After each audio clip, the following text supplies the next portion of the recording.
Hello and welcome to this Hustle Castle video. I don't normally do 2 videos a week for Hustle Castle, but I thought this should be spoken of. We will be talking about the nightly event, but more importantly it will be about this offer you can unlock if you pay for the pass and get to level 15. It's called the one artifact to rule them all, and I think it's worth talking about. Some of the artifacts are good, some used to be great, and some of them just aren't worth buying anymore. It will depend on your throne room, so we'll be looking at the best 2 artifacts for throne room 11 and the 2 best ones for throne room 10 and below. You certainly don't have to buy any of these artifacts to get good in the game, but if you was looking to get one of these but wasn't sure which one to go for, then maybe this will help.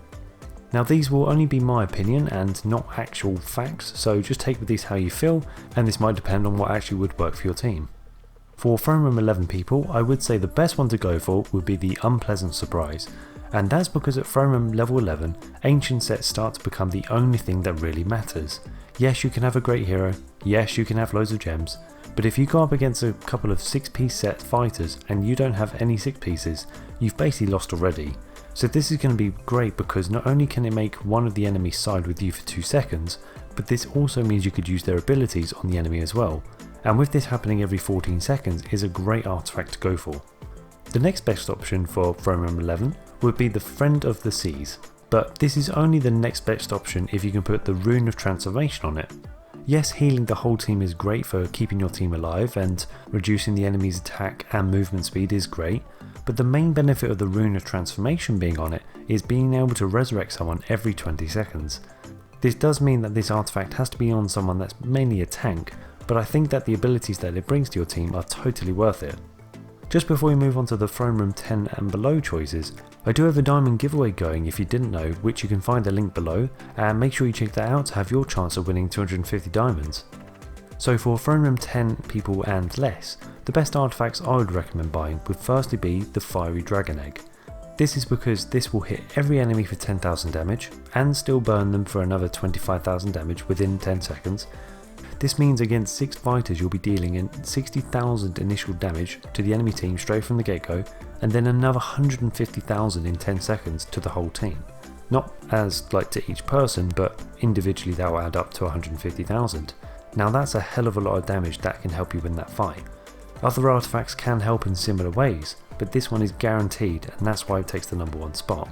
Now yes, I do realise that these numbers will be less for your lower throne rooms, but for throne room 10 the numbers should be the same, and for lower throne rooms the enemies will have less health, meaning it will still have the same amount of impact. The second choice for throne room 10 and below will be the slow-mo artifact. This is great because every ability can help out your team in some way, but the reason why it's not actually good for throne room 11, you might be asking, is because it's not very reliable for burst damage enemies, but this would be great for anyone not fighting people with sets.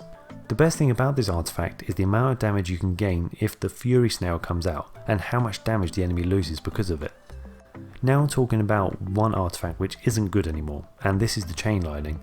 Back in the day when there was no sets, no heroes, this used to be one of the most OP artifacts you could get.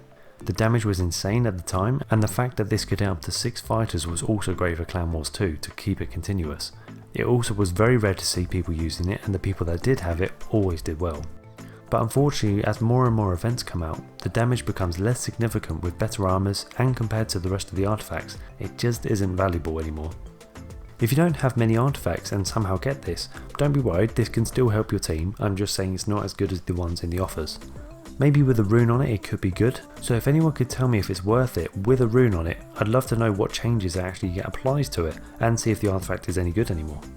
What do you think are the top artifacts right now in the game? One for throne room level 11 and one for throne room 10 and below. What do you think is the best? It'd be great to hear your thoughts in the comments, and please ask any questions you might have that I can try and answer basically. Make sure you get subscribed to not miss out on any future events and content like this, and I hope to see you in the next episode.